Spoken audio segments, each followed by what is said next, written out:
The man never expected that after practicing the parrying skills known to everyone to the extreme, he found that this move could repel all attacks in the world. Facing the thunder of God with the power of the entire sorcerer's kingdom, he was able to change the laser trajectory in an instant with his own strength. This scene shocked the emperor of the enemy country. He knew that this was the most powerful technology in their country, but now it was easily defeated not long ago, just returned to his palace. The disaster dragon appeared. The king imagined who was chasing him, and he remembered someone. But then he thought about it, and it was estimated that only the rules of the kingdom could do such a thing. Even so, it was not easy to control the demon dragon of the demon clan. After realizing the seriousness of the matter, the emperor hurriedly asked the ministers to prepare the divine thunder.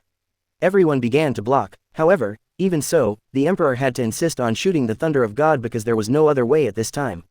If he wanted to shoot down the dragon completely, he could only use this last resort. 我が国の技術の粋にしてこの検定デリダス三世による裁きの光だ。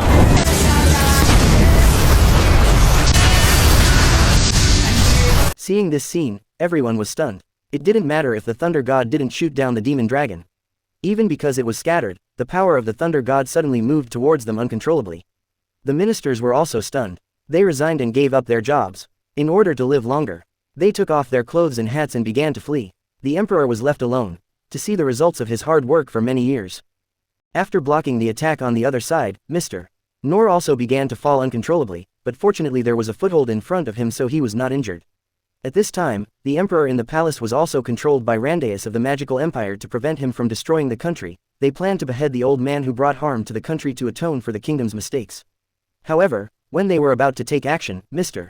Noor happened to fall inside. Meanwhile, the people in the world thought they were invited by the emperor. The guards then began to take action without saying a word.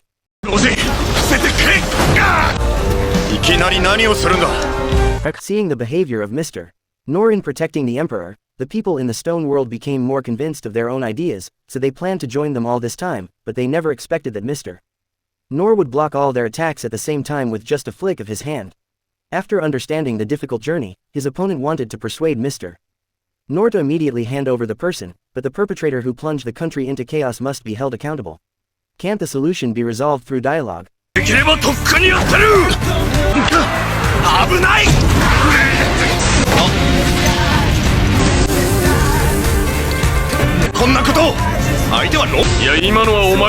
So Mr. Noor's next behavior seemed like he was protecting the emperor, but in fact it was more like he was solving the problem with his own hands.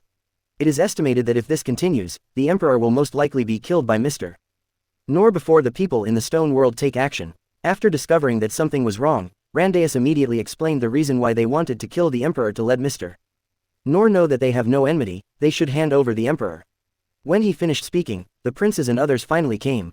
Because if we let him die like this, who will pay for the sins committed by the emperor? When he heard that there was still a chance to live, the emperor immediately shed tears. He also agreed to let him go, but only if you are willing to experience the same pain as those who died. As he spoke, he recounted the list of current victims in the kingdom. The royal saint told him not to worry. Although the pain was the same, it was not fatal. Even if his legs were torn off and his internal organs were destroyed, he would recover them if he fainted from the unbearable pain. After all, the saint could help him wake up. In short, he could not live but not die.